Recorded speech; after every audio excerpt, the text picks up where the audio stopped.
आज मिति 2082 2 महिना 29 गते नेपाल प्रहरी जनपद तर्फको प्रहरी सहायक निरीक्षकको लिखित परीक्षाको नतिजा प्रकाशन भएको छ। मिति 2081 10 महिना 3, 4 र 5 गते भएको प्रहरी सहायक निरीक्षकको नतिजा सार्वजनिक भएको हो।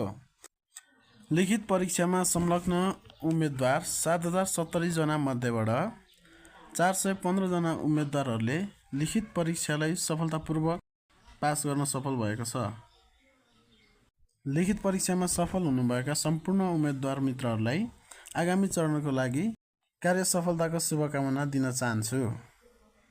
नेपाल प्रहरीको सम्पूर्ण अन्य सूचना हेर्नका लागि नेपाल प्रहरीको वेबसाइट www.nepalpolice.gop.np मा गएर हेर्न सक्नुहुनेछ।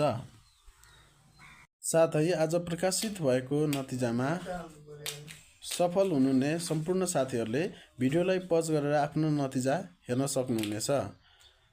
आगामी दिनमा यस्तै जानकारीमूलक सामग्री पाउनको लागि च्यानललाई सब्स्क्राइब गर्न भने नभुल्नुहोला।